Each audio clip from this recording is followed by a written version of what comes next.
Hoy vamos a hablar de una historia que parece repetirse una y otra vez en la política española. Dos líderes, dos épocas distintas, pero una misma estrategia para aferrarse al poder y llevar a España al borde del abismo. Felipe González y Pedro Sánchez, dos hombres que, aunque a simple vista pueden parecer diferentes, en cuanto los ponemos bajo el foco, las similitudes salen a la luz. Control de la economía a través de la deuda, corrupción desmesurada y una manipulación descarada de las leyes.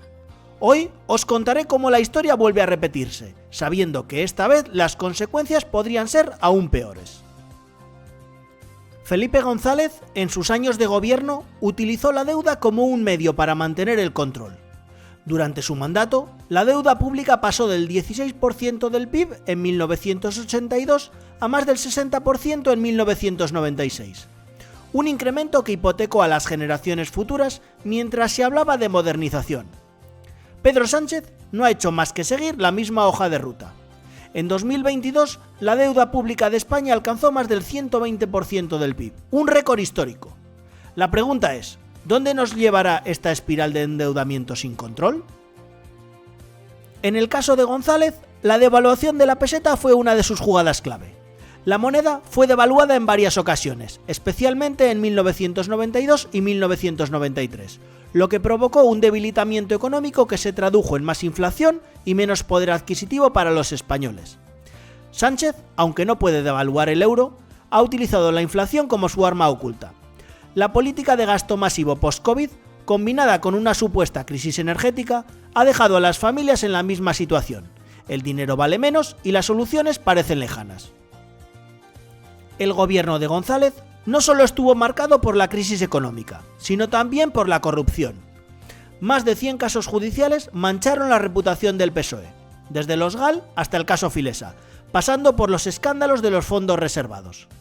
La trama era tan profunda que llegó hasta los más altos cargos del partido.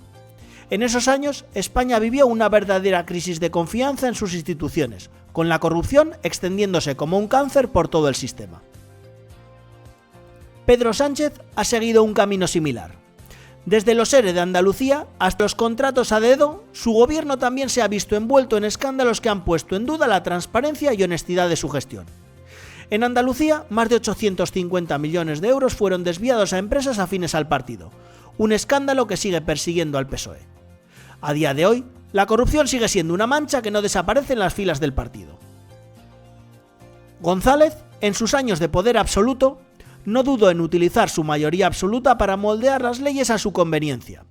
El Congreso y el Senado, controlados por su partido, aprobaron reformas que favorecían su continuidad en el poder y el control sobre el Tribunal Constitucional era casi total. Esta estrategia permitió que su gobierno se blindara frente a cualquier tipo de oposición seria. ¿Y qué ha hecho Sánchez? A falta de una mayoría absoluta, ha sabido rodearse de aliados peligrosos.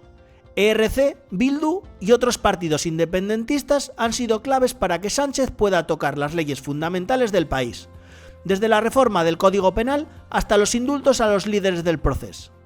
Su capacidad para maniobrar con estos apoyos lo ha mantenido en el poder a costa de debilitar gravemente la estabilidad política del país.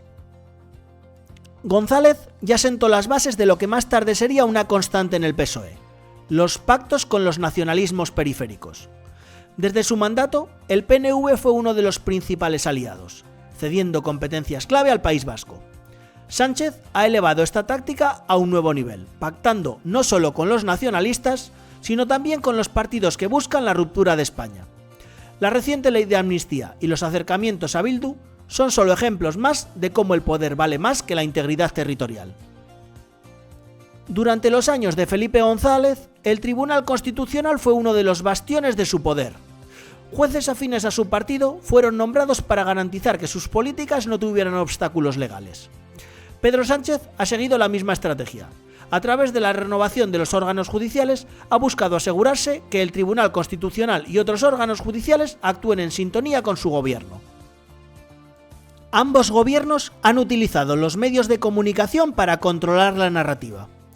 González tuvo a Radio Televisión Española bajo su mando, con una televisión pública que apenas dejaba espacio para la crítica. Con Sánchez la historia se repite. No solo ha habido control sobre Radio Televisión Española, sino también sobre medios privados que se alinean con el gobierno a cambio de favores y subvenciones. La pluralidad informativa en España está más comprometida que nunca.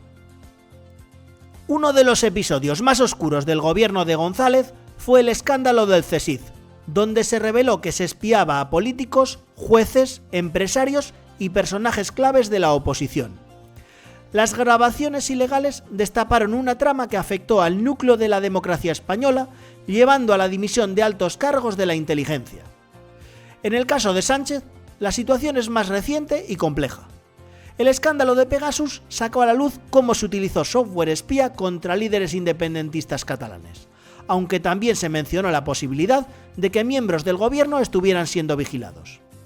Aunque las investigaciones continúan, el uso del espionaje en la política española es un fantasma que sigue presente desde los tiempos de González. Felipe González vivió una España cada vez más polarizada, con su gestión generando tantos apoyos incondicionales como detractores furibundos. Las huelgas generales, como la del 14D en 1988, movilizaron a millones de personas contra las políticas económicas del gobierno, que precarizaban las condiciones laborales. El PSOE se presentaba como el defensor de las clases trabajadoras, pero las decisiones del gobierno no siempre coincidían con esa imagen. Sánchez ha exacerbado esta polarización hasta niveles inéditos. Desde la gestión de la crisis catalana, con indultos a líderes independentistas, hasta la radicalización de sus alianzas con partidos que quieren la ruptura de España. Su gobierno ha profundizado la división entre dos Españas irreconciliables. Las manifestaciones masivas, como la de Colón en 2021 contra los indultos, son una clara muestra del creciente malestar social. El gobierno de González no solo perdió crédito dentro de España, sino también fuera de sus fronteras. El terrorismo de Estado contra ETA empañó la reputación de España ante la comunidad internacional. Los países europeos y las organizaciones de derechos humanos condenaron estos actos, minando la imagen del país en una época crucial de integración europea. Con Sánchez, el deterioro de la imagen internacional también es palpable. La gestión del procés catalán ha dejado a España bajo la lupa de organismos como el Tribunal Europeo de Derechos Humanos, y su acercamiento a regímenes como el de Venezuela ha generado duras críticas en la Unión Europea y en otros organismos internacionales. España, que en tiempos recientes había ganado protagonismo en Europa, ha vuelto a ser vista con recelo por su inestabilidad política interna y alianzas cuestionables. Los fondos reservados han sido una herramienta clave en ambos gobiernos.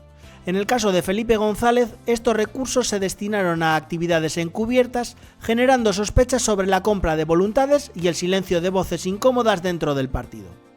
Con Sánchez, el uso de estos fondos sigue siendo opaco.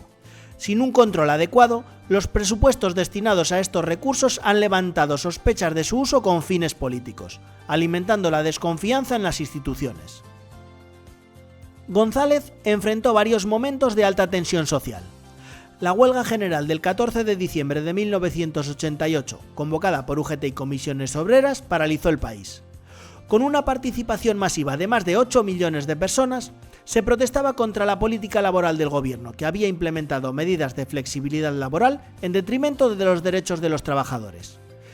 Pedro Sánchez, por su parte, ha lidiado con movilizaciones importantes, aunque la cercanía de su gobierno con los sindicatos ha frenado hasta ahora una huelga general similar. Sin embargo, el descontento está latente, con protestas recientes como las del sector sanitario y educativo, que denuncian la precarización y el colapso de los servicios públicos. A pesar de que tanto González como Sánchez se presentaron como defensores de la justicia social y la igualdad, sus gobiernos han sido criticados por no reducir las brechas sociales. Durante los años de González, España experimentó un aumento del desempleo que llegó a superar el 24% en los años 90, afectando gravemente a las clases trabajadoras. Con Sánchez, la situación no es muy diferente. La crisis habitacional, los sueldos bajos y el paro juvenil siguen siendo problemas graves. La desigualdad sigue siendo un desafío persistente y muchos jóvenes enfrentan dificultades para emanciparse o acceder a trabajos estables, algo que se ha visto agravado por la pandemia y la inflación reciente. Durante el mandato de Felipe González, España ingresó en la Comunidad Económica Europea y aprobó el Tratado de Maastricht, lo que supuso un cambio estructural para el país. Con Sánchez, los fondos europeos han sido el salvavidas económico, pero la dependencia de Europa sigue condicionando las decisiones internas. Ambos gobiernos se vieron obligados a tomar medidas impopulares para cumplir con las exigencias europeas.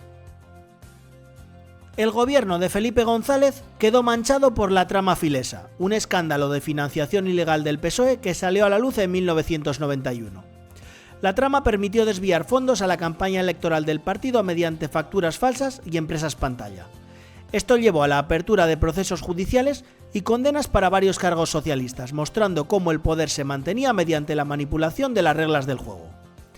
Pedro Sánchez, aunque no ha estado involucrado en un caso tan mediático como Filesa, ha sido acusado de utilizar su influencia para beneficiar a su partido en los procesos electorales, desde el cambio de normas sobre el voto por correo hasta la creación de leyes electorales que favorecen a su coalición.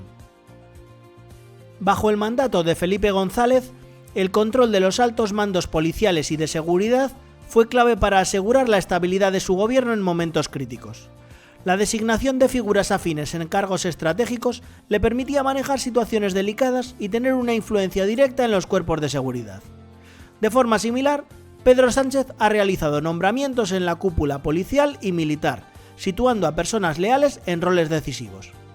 Este control sobre los mandos y cuerpos de seguridad ha generado críticas por el alto nivel de influencia gubernamental en instituciones que deberían mantenerse al margen de intereses políticos. Felipe González y Pedro Sánchez representan dos momentos distintos en la política española, pero comparten demasiadas similitudes en sus formas de manejar el poder. Desde el control de la economía a través de la deuda, hasta la corrupción sistémica que mancha sus gobiernos, ambos han utilizado las mismas tácticas para afianzarse en el poder. Lo más preocupante es cómo la manipulación de las leyes y la polarización social se han convertido en herramientas políticas para asegurar su supervivencia a costa de una España cada vez más fracturada. El ciclo parece eterno. Cada vez que un líder socialista llega al poder, la historia parece repetirse. El endeudamiento, las alianzas peligrosas y la corrupción sistémica vuelven a emerger, dejando a España atrapada en un bucle del que parece imposible escapar. Los ciudadanos se preguntan, ¿cuánto tiempo más el país podrá soportar esta constante repetición de errores pasados, mientras los gobernantes siguen utilizando el mismo manual de tácticas? A medida que avanzamos hacia el futuro, España se enfrenta a una encrucijada. Con un pasado que nos recuerda los mismos errores que estamos viviendo hoy, la pregunta que queda es si seremos capaces de aprender de nuestras equivocaciones o si estamos condenados a seguir repitiendo la misma historia una y otra vez. La respuesta está en nuestras manos, pero el tiempo se acaba. Si te ha gustado, no olvides suscribirte. ¡Hasta la próxima!